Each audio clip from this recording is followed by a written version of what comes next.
भैंस की मौत। एक दार्शनिक अपने एक शिष्य के साथ कहीं से गुजर रहा था। चलते चलते वे एक खेत के पास पहुंचे।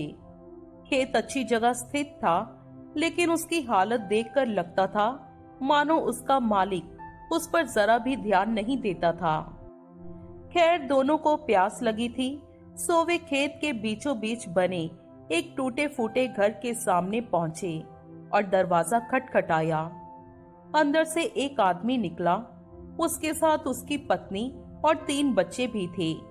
सभी फटे पुराने कपड़े पहने हुए थे। दार्शनिक बोला, श्रीमान, क्या हमें पानी मिल सकता है?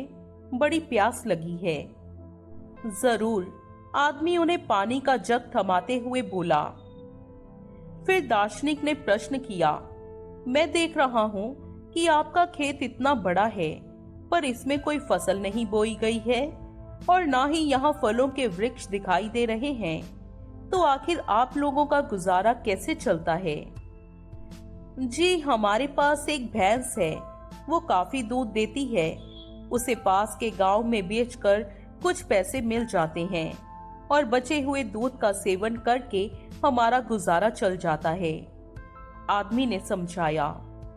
दार्शनिक और शिष्य आगे बढ़ने को हुए, तभी आदमी बोला, शाम काफी हो गई है, आप लोग चाहें तो आज रात यहीं रुक जाएं। दोनों रुकने को तैयार हो गए। आधी रात के करीब जब सभी गहरी नींद में सो रहे थे, तभी दार्शनिक ने शिष्य को उठाया और बोला, चलो, हमें अभी यहाँ से चलना है और चलने से पहले हम उस आदमी की भैंस को चट्टान से गिराकर मार डालेंगे। शिष्य को अपने गुरु की बात पर यकीन नहीं हो रहा था, पर वो उनकी बात काट भी नहीं सकता था। दोनों भैंस को मारकर रातों रात गायब हो गए।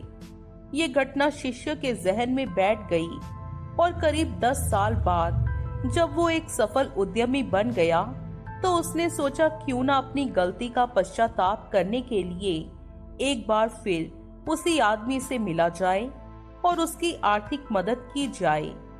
अपनी चमचमाती कार से वो उस खेत के सामने पहुंचा। शिष्य को अपनी आंखों पे यकीन नहीं हो रहा था। वो उजाड़ खेत अब फलों के बगीचे में बदल चुका था। टूटे फूटे घर की जगह एक शानदार बंगला खड़ा था और जहां अकेली भैंस बंधी रहती थी, वहां अच्छी नस्ल की कई गाय और भैंस अपना चारा चर रही थी। शिष्य ने सोचा कि शायद भैंस के मरने के बाद वो परिवार सब बेच बाच कर कहीं चला गया होगा और वापस लौटने के लिए वो अपनी कार स्टार्ट करने लगा कि तभी उसे वो 10 साल पहले वाला आदमी दिखा। शिष्य उस आदमी की तरफ बढ़ते हुए बोला, शायद आप मुझे पहचान नहीं पाए, सालों पहले मैं आपसे मिला था। नहीं नहीं, ऐसा नहीं है, मुझे अच्छी तरह याद है, आप और आपके गुरु यहाँ आए थे। कैसे भूल सकता हूँ उस दिन को? उस दिन ने तो मेरा जीवन ही बदल कर रख दिया। आप लोग तो बिना बताए चले गए, पर उसी दिन न जाने कैसे हमारी भैंस भी चट्टान से गिरकर मर गई। कुछ दिन तो समझ ही नहीं आया कि क्या करें, पर जीने के लिए कुछ तो करना था, सो लकड़ियां काट कर बेचने लगा। उससे कुछ पैसे हुए तो खेत में बुआई कर दी। सौभाग्य से फसल अच्छी निकल गई। बेचने पर जो पैसे मिले उससे फलों के बगीचे लगवा दिए और ये काम अच्छा चल पड़ा।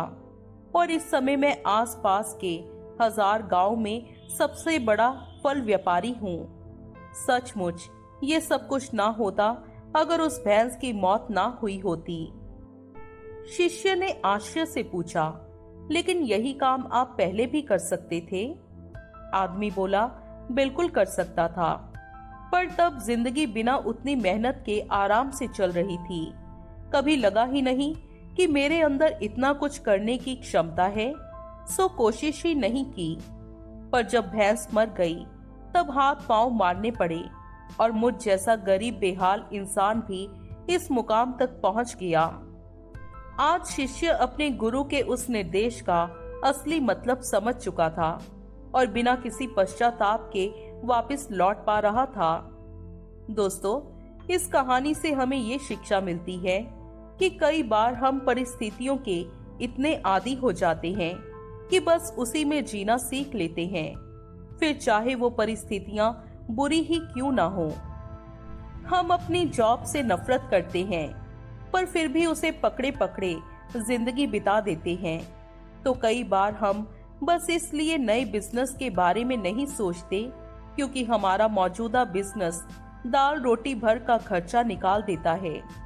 पर ऐसा करने में हम कभी भी अपने सामर्थ्य का प्रयोग नहीं कर पाते हैं और बहुत सी ऐसी चीजें करने से चूक जाते हैं जिन्हें करने की हमारे अंदर क्षमता है और जो हमारे जीवन को कहीं बेहतर बना सकती हैं। सोचिए, कहीं आपकी जिंदगी में भी तो कोई ऐसी भैंस नहीं जो आपको एक बेहतर जिंदगी जीने से रोक रही है। कहीं ऐसा तो नहीं कि आपको लग रहा है कि आपने उस भैंस को बांध रखा है, जबकि असलियत में उस भैंस ने आपको बांध रखा है। और अगर आपको लगे कि ऐसा है तो आगे बढ़िए, हिम्मत करिए, अपनी रस्सी को काटिए, आजाद होइए। दोस्तों, आपको ये कहानी कैसी लगी कमेंट में जरूर बताइए। वीडियो को लाइक करें, चैनल को सब्सक्राइब करें। Thank you for watching.